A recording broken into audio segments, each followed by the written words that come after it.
First, COVID-19 infection, now black fungus. What is black fungus? Friends, I am getting a lot of calls from my recovered COVID patients or relatives asking me, what is black fungus? How do we recognize it early? How do we prevent it? So, today we will talk all about this black fungus. Hello friends, welcome back to my channel. I am Dr. Savita Jain and today I'll tell you all about black fungus. So what is black fungus?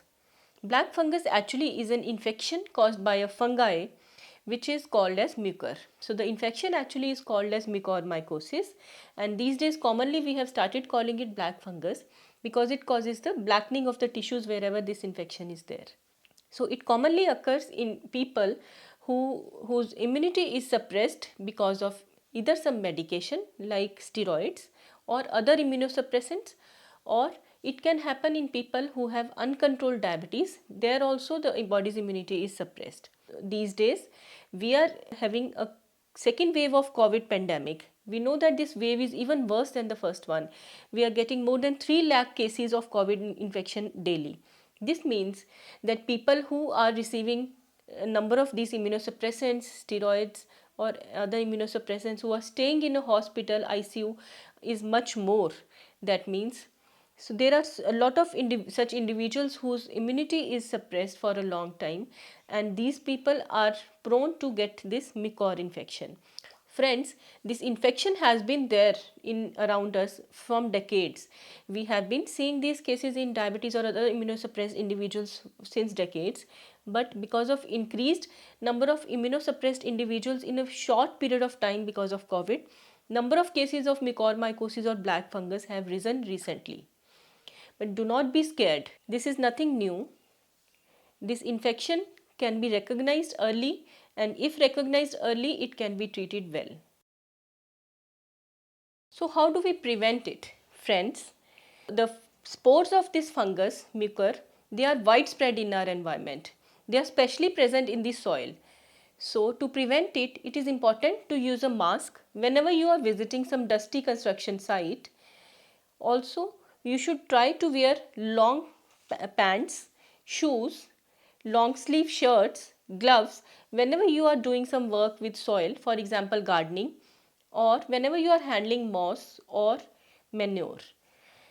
And also maintain personal hygiene. Whenever you work with any of these things, you should always, after coming back, you should try to take a bath. The most crucial time when it can happen is 2 to 6 weeks after COVID-19 detection. So it is important to keep a watch at that time, and it is important to keep taking precautions as I have already mentioned. Other than this, what you can do is, if you have diabetes, keep monitoring your blood sugars, especially if you have been in an ICU. Keep checking your blood sugars, and if they are high, you should see your doctor and get your blood sugars under control. Even if you are not diabetic but you have been on steroids, you should keep monitoring your blood sugar even after discharge, so that you can catch any deviation in this blood sugar at an earlier time. And lastly, the use of steroids. Friends, it is suggested that the steroids that we use, they should be in correct time, correct dose and for correct duration. So do not extend your steroids on your own. Please take advice of your doctor regarding steroids. Do not take steroids on your own. How do we recognize this infection early? This infection actually involves our nose and lungs commonly. So the most common symptoms are related to your nose. There can be cold, there can be nasal blockage, there can be a blackish discoloration of the bridge of the nose or the palate. There can be discharge from the nose which is bloody or which is black in color. There can be pain in the cheek area, pain or redness in the eye. There can be double vision, difficulty in seeing. There can be pain in the teeth, pain in the jaw. There can be loosening of the teeth. Then there can be symptoms involving your lungs. For example, there can be breathing difficulty, cough can be there, fever can be there. There can be blood in the sputum, there can be blood in the vomiters, there can be headache, and fever can be there.